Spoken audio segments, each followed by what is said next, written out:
From RTV6 Sports, live at Palomino Restaurant downtown, this is Horseplay. And as we are every Monday afternoon about this time, 12:30, we are live from Palomino, week 17 of Horseplay as we put a cap on the regular season. And now the real fun begins. The playoffs coming up next weekend. Wild card round at Lucas Oil Stadium as the Colts host the Cincinnati Bengals, who we didn't find out until last night. Although we kind of knew going in, the Steelers are kind of red hot right now. You had a feeling that they would be playing the Bengals. Win last week against Denver threw me for a loop a little bit. I thought after that I was like, well, they might have a shot to win this game, and I think they did have a shot to win that game last night, if not for the turnovers that they had. Right. I think they could have taken that game grasped that game and ran with it, especially with Le'Veon Bell going out. But I really thought Andy Dalton kind of gave that game away. And then A.J. Green had that fumble when they were going down to win the game, or at least tie it with 4 minutes left. I trust Andy Dalton to screw up somehow. It's that Andy Dalton factor. And, we were talking off air. In Vegas, you're supposed to bet that streaks continue, not that they're going to end. So I always trust that if you give him enough rope, Andy Dalton will hang himself. A lot to get to, including much more on Andy Dalton. In fact, John Popovich, the sports director, WCPO in Cincinnati, he'll join us later on here in the show. Michael Grady also standing by via Skype. We'll catch up with Michael as well. We look ahead, you look back to yesterday. Anyway, so welcome again. Week 17 of Horseplay here on theindychannel.com. So, what did we learn from yesterday? I was going to ask Chappie that question. Did we learn anything from yesterday's game? I could almost come out more concerned than I went in, only because A.Q. Shipley and Hugh Thornton. Going down with injuries, I have to think, though, that going into the playoffs, you're going to have Gosler Charles back at right tackle, and I would think Joe Wright will be at right guard. So the line should be all right. So you move Mueller back to left guard. No matter what. Do you have Khaled at center? Khaled Holmes at center. Why would you go back to Jonathan Harrison now? It's just been weird all season. I mean, I thought A.Q. Shipley was doing an okay job. Maybe A.Q. will be back. Maybe Jonathan Harrison, and I thought Jonathan Harrison was doing okay. See, that's what you get for thinking. And then they yank him for Khaled, See, in a perfect Mike Chappell world, A.Q. Shipley's playing every position on the offensive line. 5 A.Q. Shipleys and then a couple on the bench. This is a conspiracy theory. And again, I think they've just been saving A.Q. for the playoffs. Oh. He'll be the center. Yeah. So, but if they just get the line fixed, the problem is you're not. Gosler won't have played for 3 weeks. Yeah. Joe Wright has been out for every bit of a month, so that's a concern. But what else can you bring out of that game other than the one positive, no turnovers? And it's always, but it was against the Texans, but still, the fact that they took care of the football, which they had 15 turnovers in 5 games, in the playoffs, you cannot turn the ball over. You can't, because it's going to bite you. Well, here's a question. I mean, I consider the Cincinnati Bengals to have a very good defensive front. Sure. Okay, they got after Peyton Manning last week. A week ago. And is the Pittsburgh Steelers offensive line the best offensive line in football? It just seems like nobody can get to Ben Roethlisberger. We played him. We couldn't get there when we brought pressure, when we didn't bring pressure. And then last night, it didn't even look like they were doing anything up front. I mean, he had all day back there. Le'Veon Bell is an underrated pass blocker. Oh, is he not? He reminded me of Edgerrin back there. I think Edgerrin was underrated as well. People never appreciate what Edgerrin did. Right. Marshall Faulk before him, and I thought he'd die too. If you can pass block, you're just so valuable. And then those little leak out, I guess they're check downs, but he's just, when he gets in the open field, he's tough to bring down. Yeah, definitely. You like the goatee, by the way? I do like the goatee. I'm sitting You get up late today and get a chance to shave, or what? I've got this Brett Favre thing going here. It's not as gray as, with all due respect. It's great. It's great. I wish I could grow some kind of facial hair. I would jump in the mix here. You and Johnny Manziel, you can't like, go and one day when I grow up, I hope to be able to grow facial hair. What is Johnny Football doing nowadays? He's probably throwing a party in Vegas. That's right, everybody. Season's over. He'll probably have his team meeting today and then get on his plane. Going into the last weekend, was he fined for being late for treatment? On Saturday, after he threw the party Friday night, Josh Gordon was suspended. Because he didn't show up at all. They're all hungover. Right. Again, you think it's just a little thing, just late for treatment, but if that doesn't tell you something about your quarterback, where it's always something. Right. You don't want that kind of news with your quarterback. That's why you look at the teams in the playoffs. Most of them had that spot, except for Arizona, had that spot pretty well solidified. And if you got that one done, you got a chance to do something good. There's always something about that team, the Cleveland No Browns, question. though. I mean, whether it's the coaching staff or the ownership, I don't know what it is, but there's always problems there. And that's why they're 7-9 and trying to consistently. It's also Black Friday in the NFL. And Black Monday. I'm sorry, Black Monday. And Black Friday was a month ago. Black Monday in the NFL. And it speaks to Mike Pettin a little bit. I mean, there's some disciplinary issues in that franchise. Not necessarily what he's going to. So obviously he's a first-year coach, so maybe next year he's going to have to be dealing with something on Black Monday. But who was let go today? Mark Trestman with the Bears. Mike Smith with the Falcons. Jim Harbaugh kind of let go. The door was open. If you want to leave, you can. Right. But it sounds like he's going to be named the next Michigan head coach on Tuesday. Rex Ryan and their general manager, John Idzik, let go today. So there's some openings out there. Well, what I liked is that the teams are getting rid of not only the head coach, but the GM as well. It needed to happen in Chicago just because of the Jay Cutler contract. I think that's what Phil Emery, the GM, I'm sorry. The GM in Chicago, Phil Emery, I think that's what that was the means to the end for him. Right. He gave Cutler all that money, and then Cutler obviously comes out and stinks it up this year. So you got rid of the coach and the general manager, but you still got the quarterback. You still got the problem. So it'll be interesting to see what the new GM does with that problem. And I'm guaranteeing the coach is not going to want that headache of Jay Cutler. Well, here's the thing. If you hire a Mike Shanahan who coached Cutler in Denver, all of a sudden that problem may be alleviated. Well, you always have to think about it. It's easy to say get rid of Cutler, but to bring in who? It's not like quarterbacks are just out there, falling off trees. Absolutely. And you better have Plan B before you, and they will. But to say get rid of this guy, the same with your head coach. You better have an idea where you're going. I see all these search committees they've got. I just think it's crazy when you hire somebody from the outside to say who your coaches are. Shouldn't you have? Bill Polian, I should say, he had in his desk he had a list of guys who, if something happens, you're ready to go. So. Well, I think the 49ers have the easiest situation because I think they can hire from within and still keep the same continuity offensively and defensively. I think the other teams, they got to go elsewhere. And that's always a problem because you're bringing in a new system, you're bringing in new coaching staffs, new players that fit your system. Oh, we talked about when they brought in Pagano from the Dungy Colorado area. You're going from 4-3 with smaller, quicker players to the 3-4. It's a totally different roster makeup from the defensive standpoint. Well, but back to your point about Mike Shanahan, what did he ever do with Cutler when he had him in Denver?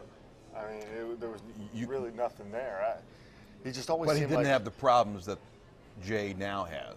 With that's the argument there, that at least someone is out there that can kind of control Jay a little bit and maybe point him in the right direction, Don't you think he's a coach killer?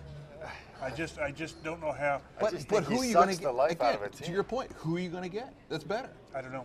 Unless you draft a quarterback, and this coming draft is not exactly the greatest draft for quarterback. Right. So how nervous will you be getting Mariota or Jameis Winston? Yeah. I mean, you don't know. Yeah. So and again, there just aren't that. They've talked about the league expanding. Well, that's crazy because you haven't got enough quarterbacks now. Yeah. So I mean, look at who were some of the quarterbacks over the weekend? Lindley.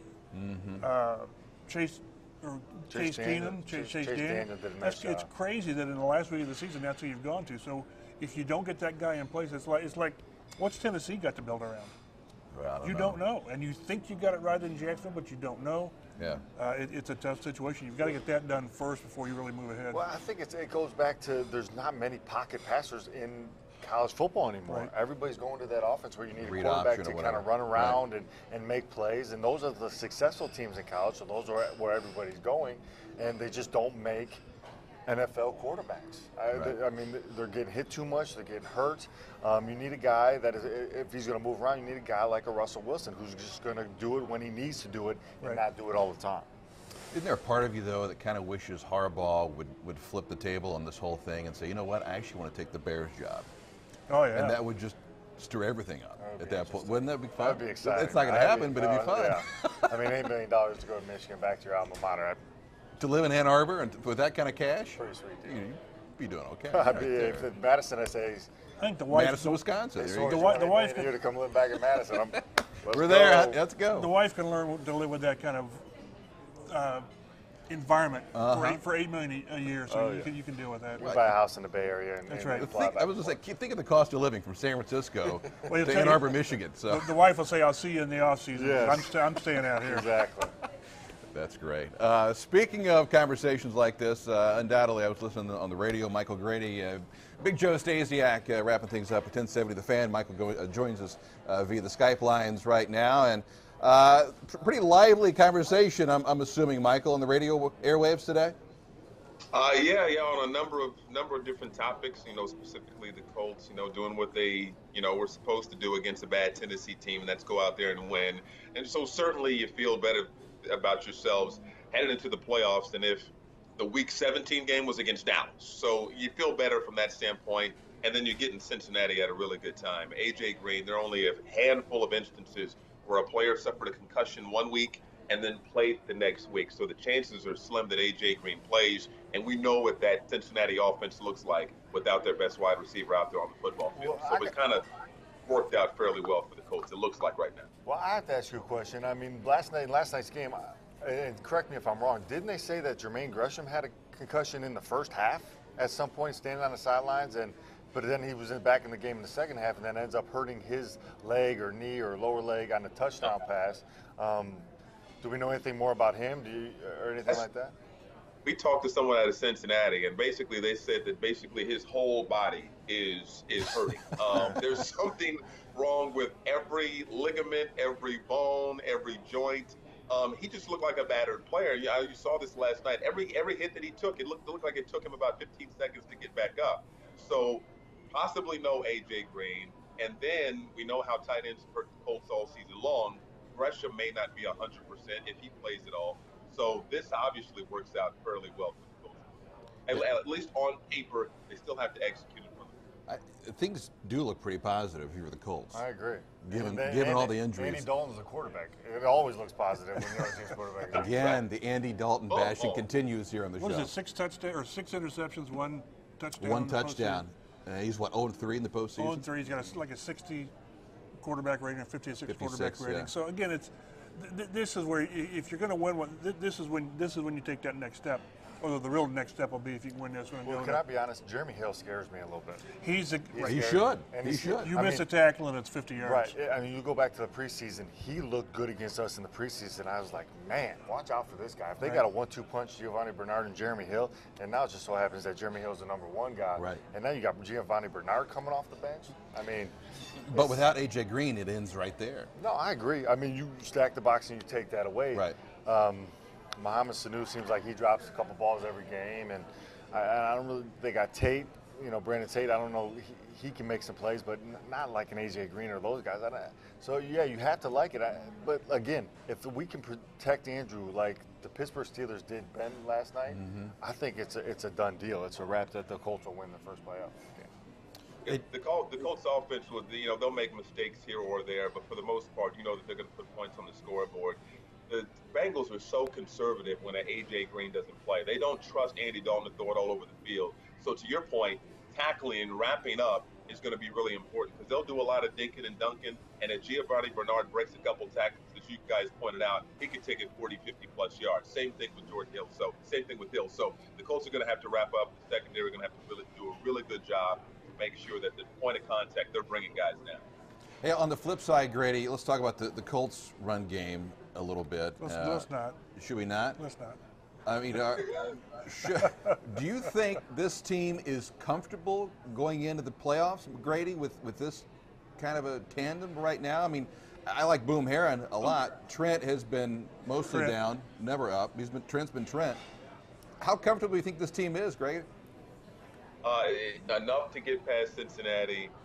May not be good enough to get past the New England Patriots. We were talking about this last night with Chap. The teams that you expect to make a long postseason run, the teams that look poised to make a long postseason run, have balance. They have the really good quarterback. They run the Both game. have that.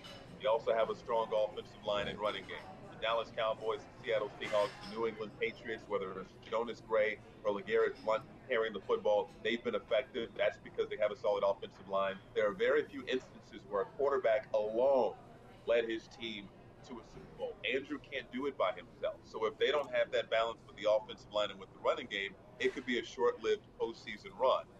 So Gosder comes back next week. They may jumble up some things, I don't know how many different lineups they've used as far as that offensive line. It's got to be plus 10, it seems. It's 10. But no, to answer your question, no, not comfortable with the offensive line beyond next Sunday's game with Cincinnati. I'm not concerned about offensive balance because this is going to be a pass-driven team. But give the quarterback some help. That's the thing. Not, this 60, 70 yards isn't going to work. Give them 110, 120 yards and run when you need to. The balance, sometimes people think that's 50-50 or 55-45.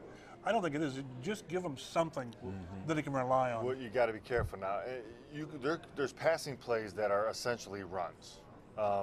If you look at today's offenses, and we did a lot of them yesterday, a lot of wide receiver screens, a lot of, screens to the back, screens to the tight end, quick passing game. I essentially think the quick passing game is a run play. It's just you don't feel comfortable you can get 3 with the run, so you throw a 4 or 5 yard pass. I can see the Colts doing a lot more of that in the weeks to come than actually just turning around and handing the ball off if they don't think they can get the job done like that. But I did think it was interesting that when it came time to rest players yesterday, Boom Herron was the guy resting, and Trent Richardson was in there with Zerline Tipton. That's like a preseason game. You wanted your frontline players more healthy than your backups. Right. And so I think we saw the flip in roles right there. So you can kind of see where the Colts are going in terms of roles with Boom Herron. And I was happy to see that because Boom did have a couple runs yesterday that he looked really strong on, but you need a little bit of a crease to get that kind of a run game. But you could see that they could kind of learn that the run was going to work or wasn't going to work early, and they went to the wide receiver screens more often than not. And Michael, last thing about Reggie Wayne, do you think he'll be affected at all in this playoff game? But it was a groin injury. That's what they described it as. Right. But I mean, that was an awfully slow 40-yard dash towards the end of that 80-yard catch yesterday. You're right. It was good to see because it was a fantastic catch, and it looked a little vintage Reggie with the catch. It wasn't vintage Reggie with the run. I think we all know this. He may not be 100% on Sunday, but just him being out there on the football field, there isn't a defensive coach in the country that won't say, pay attention to 87, pay attention to 87. Just the attention that he would get being out there on the football field, and as long as he can catch, then I think he'll be okay. I think we'll help out. T.Y. Hilton being out there draws a lot of attention as well. Cleaner Moncrief may have some opportunities. But just having 87 out there on the football field, however many stretch plays, I think that provide a difference because he still commands attention at his age. You look like you're having fun with the puppy, by the way. He's having fun. He's all over the place. There you go. All right, so players talk at 2 o'clock. Yes. Coach Pagano at 4 o'clock. 4-ish. 4-ish. It's a big-ish sometimes.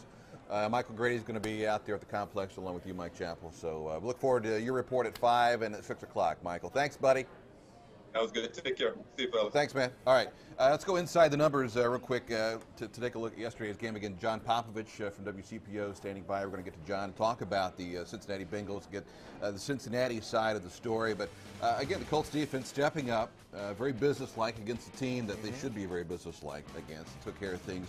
4 sacks. The pass rush was there yesterday, and that's something that's going to be key in Sunday's game. Yeah, and I like that the pass rush was there, but I mean, you looked at the Tennessee Titans offensive line, and it was pretty. I get that. Jamon Meredith was in there, and he didn't do a very good job, but Jonathan Newsom looked good. He's a guy you can build the defense, not build the defense around, but you got a guy that's going to be an effective pass rusher. Yeah, you can rely. I'm not saying 12, 13 a season, but get somebody to complement, whether it's Mathis next year or somebody else. This is a nice fit for this defense. Yeah, and hopefully Bjorn Werner's healthy after holding him out a week. Eric Walden got a little rest in the second half yesterday. Studebaker got hurt, but I think with the emergence of Jonathan Newsom, we'll be okay. I was going to ask you about Werner. I mean, he has got to play better. We were talking, maybe you've seen it from upstairs, Jim, but I think they draft him to be the pass rusher. I think he's a strong side linebacker. He makes those kind of plays he's more Eric Walden than he is Robert Mathis. I would agree with you. He'll give you that pass rush every once in a while, but his motor and his sideline to sideline plays, his hustle plays are much better than beating an offensive lineman and getting to the quarterback. And the problem that creates is you still don't have the pass rusher. Well, so maybe in the draft or free agency, you've got to go and look for that guy. Well, I think Jonathan Newsom can be that guy. He can be the guy that he's your guy, and people help him. I think so. For a rookie, That's 6.5. It was the third most by a rookie. And I'm guessing Freeney and he didn't get a whole lot of playing time all year to get that 6.5. So when he's on the field, you feel like he can make plays. He's going to get to the quarterback, and he has that motor too. But I just think that there's something that defines a pass rusher from a non-pass rusher, and whether it's a little bit more speed or technique or something, he just seems to be able to get to that quarterback. Good to see Kobe Fleener get back involved and make some catches. We were talking when you're starting to look ahead on guys you have to re-sign, and it's going to get expensive with Costanzo and T.Y. and the quarterback. We always sort of assumed like Dwayne Allen was the tight end. I'm not so sure Kobe Fleener's not making a case that he should be your priority at tight end when the time comes. He's having a hell of a season. He really has. You know, and throwing you should have 2 more touchdowns that were just flat drops. Right. So. The one yesterday he was wide open. I'm thinking, no. That's all I'm thinking of. That's all I'm thinking of. But I think he's the guy that you're simply going to have to live with those once or twice a season. We say, how in the heck did he drop that? Yeah. But he's that tight end that other teams have trouble covering. So he's really emerged as a player. What concerns me is the availability of Dwayne Allen is not always there. I mean, it wasn't there last year. This year, it's been sparingly. Couple of injuries. Yeah, I mean, ankle missed some games here, missed some games there. And that always worries you. I mean, he's only in his 3rd season. And that figures into contracts. Oh, for sure. I mean, if you go back to the end of the rookie year, Dwayne Allen's the guy. And then it took Kobe Fleener last year. I mean, he didn't play great, but he had to be the guy. And then this year, he's showing up. And it was really from right around week 6 till now. I mean, he kind of was that Kobe Fleener from last year through the first 6 weeks of the season. But then he started making all the catches, the tough catches, minus the wide open drop, obviously, touchdowns and just making plays. And you're right. He's that tall, lanky, big tight end that is too fast for a linebacker and too big for a safety or a corner, and is going to make plays. I don't have the numbers in front of you. Who is up this year?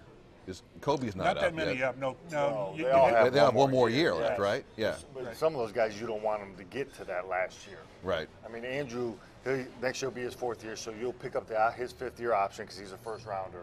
But you'll want him signed before he goes into that 5th year. And you picked up the option on Anthony Costanzo, so he's signed through next year. There's not a handful. Jarrell Freeman might be restricted.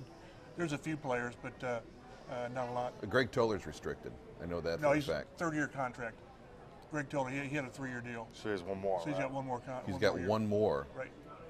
Yep. Which is a good thing because he's had a heck of a year as well. Right. Absolutely. It's tough. It's that juggling act. I mean, the teams I was on, you paid a couple guys big money, and then you kind of filled in everywhere else. And I don't think that this regime is like that. I think guys are willing to take a little less to keep more guys around.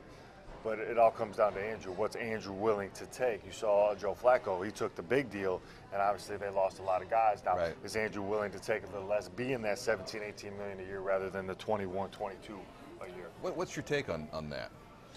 I could see him taking a little less, don't you?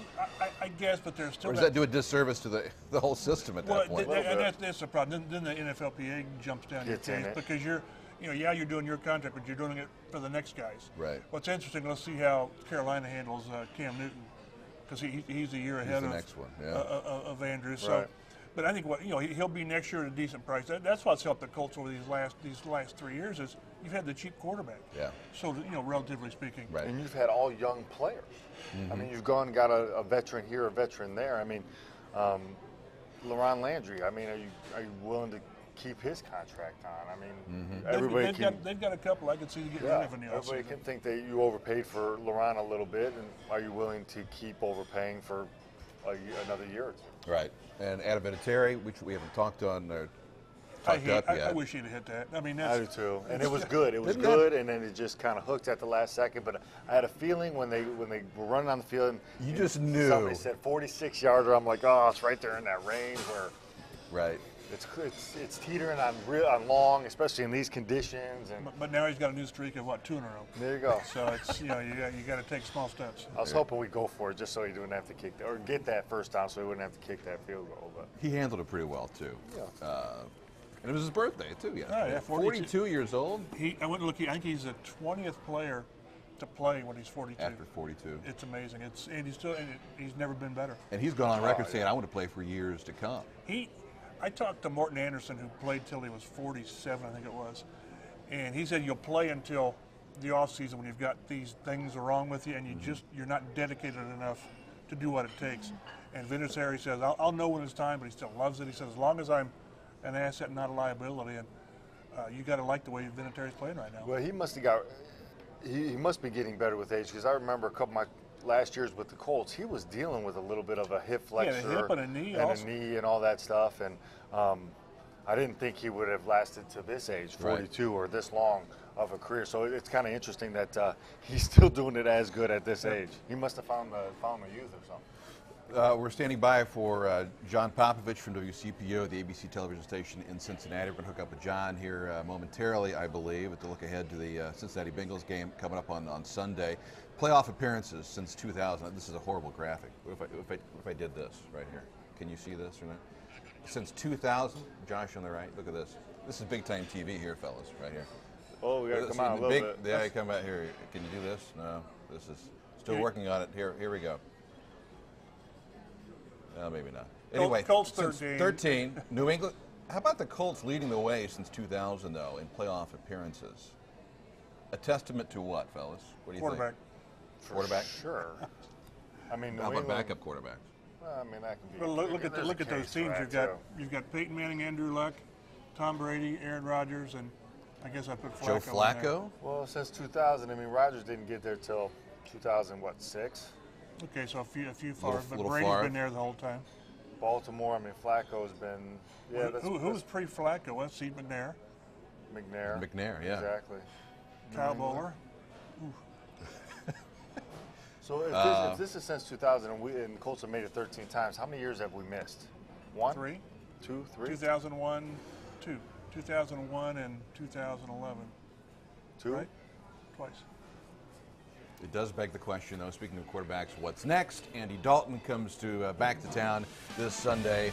John Popovich from WCPO, longtime sportscaster, one of the greats in the business, joins us on the phone line. He's been covering the Bengals for, I don't know. How far back do you go, John? God love you. Dave, I go back to 79. See, there you go. With the Bengals. Kenny Anderson, and I think probably a pretty bad 6-10 team. Well, it's been up, it's been down. I think it's back up now based on what happened a week ago tonight as you guys beat Peyton Manning. I say you guys, the Bengals beat Peyton Manning and the Broncos. But then there's what happened yesterday. So where are the Cincinnati Bengals right now, John? You know, they're exactly where I think they have been, in that if they don't make mistakes, and, you know, you guys probably hear this way too often, they can win. There's not a whole lot of margin for error, though. Yeah. And when they turn that ball over, and especially when Dalton gives it up, they fall behind. They don't have a great deal of a passing attack anymore, which makes, I think, it really difficult for them to catch up. And with A.J. Green going down, that probably limits them a little bit more. But I think they've been limited for a while with Tyler Eifert down, with Gresham hurt, with Marvin Jones down. So it hasn't been what they thought this season would be as far as passing the ball. I realize we're less than 24 hours from the game, but what's the expectations for A.J. Green this week? You know, all I was looking at was Twitter this morning, and I'm on my way back right now, but I see he's fallen under the concussion protocol. So that seems to be anybody's guess when one of these happens. Some of these guys seem to rebound very quickly, and then the other ones, it's 2 weeks. So now we saw him right after the game last night. He was moving around, but I don't know if that means anything. But it seems like that's a pretty involved process right now, and I guess we'll probably know more probably on Wednesday how quickly he comes back. John, Jim Sorgi here. I got to ask you about the defense. I mean, you looked really good a week ago today against the Denver Broncos, and then it didn't look bad yesterday. Don't get me wrong. It's just you got to be concerned that pass rush just could not get to Big Ben. I mean, you got to be concerned, and you had a bunch of DBs out yesterday. How concerned is everybody about the defensive side of the ball after last night's loss? Yeah, and I do think there's probably the Bengals will have back some guys who have been bothered with the flu, and we knew Adam Jones was pretty much affected by that last night. But the rush has been almost non-existent, and I think you saw it in the first game against the Colts when Luck had so much time to throw, and that's been the case. And Geno Atkins hasn't come back as quickly and as strong as I think they would have liked. Maybe there's another year there for him to be able to do that, but it's a big concern. And then plus then the linebacking core has been pretty well depleted. So this season has taken their toll on the Bengals and on defense more than anything else. And who knows whether losing Mike Zimmer also had a part in this defense not being as good as it had been in the last couple of years. Hey, is there an update on that dust-up between Mike Tomlin and Reggie Nelson after the game? Did you guys talk to Reggie? What was his side of the story? Well, he would talk, but he wouldn't talk about that incident. Huh. So it's a guess right now what that's all about. I don't know, because I saw Mike Tomlin has said it had nothing to do with the hit on Le'Veon Bell, and so that's what I think everybody thought it involved, and it sounds like it did. John, one thing, you know how you've seen Andy Dalton develop or not. How's he going to handle this week when you've done this, and this, but you're 0-3, you've not played well in the playoffs? How does he deal with that? Well, the question is going to keep coming up about one of these primetime games and him being able to. I don't know how you go home as a quarterback and not think about that repeatedly you're asked about this and repeatedly you haven't been able to come through. And now there's even less weapons at your disposal. I don't know how now he's been pretty resilient. Every time we've doubted him, there has been some way they've been able to come back, and he's played a pretty good game. What he has to play is a game where he just doesn't give the ball up. Now, I don't blame him completely from last night. We still know what happened on that one pass where AJ cut off his route and then he threw deep. Then the other one, AJ tipped the ball, but I thought that was a catchable ball. So, people tend to blame Dalton for everything, but I think only a certain amount of those things are really his fault. Well, let's talk about one of the bright spots for the Bengals, Jeremy Hill. He seems like he's taking their number one role at running back and just kind of, for lack of a better word, running with it and not looking back. A lot of excitement around him, I'm assuming. There is, and frankly, I don't think they'd be in the position they're in right now if it wasn't for Jeremy Hill down the stretch, because they started to use him and they started to pound the ball a lot better, and that I think took a lot of the burden. But I have to think that these teams are so good right now, they're able to adjust to a running attack a lot better. And they played teams down the stretch, like the Bucks, and they played the Saints, and they played the Texans and the Browns that I don't think we're able to adjust nearly as well. It'll be interesting what the Colts come up with. I don't think the Bengals are as bad as they were the first time they played the Colts, and I'm not sure the Colts are as good as they were when they played the Bengals. It seemed like people were talking about at that time the Colts might have been about the best team in the AFC. They played so well, but I'm not sure they've played so well since. That's a valid point. I think a lot of fans here would agree with that, too. I agree. Is Giovanni Bernard, how's he handling the demotion, kind of? Is he still a team guy? Yeah, he is. And I frankly think it fits better into his body type and what he's able to do. He's not an every down back. He can't take that pounding.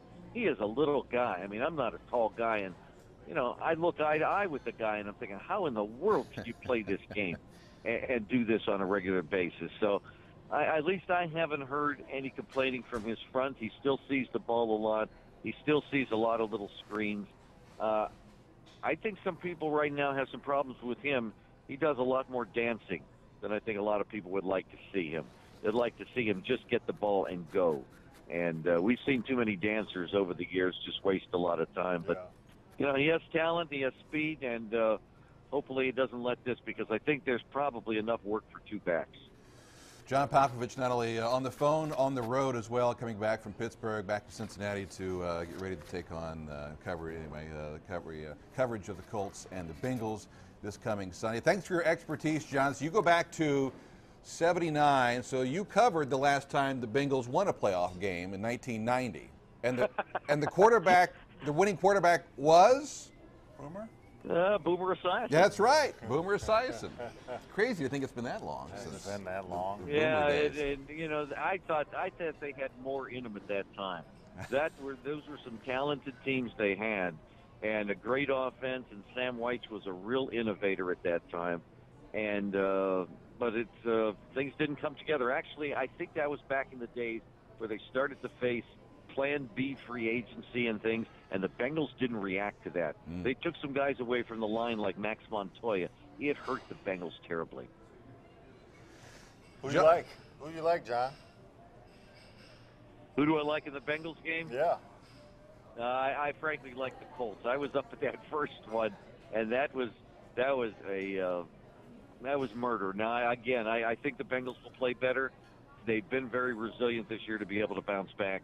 But I still question whether they're going to be able to rush the quarterback. The other thing that scares me after last night, I think speed really scares these Bengals.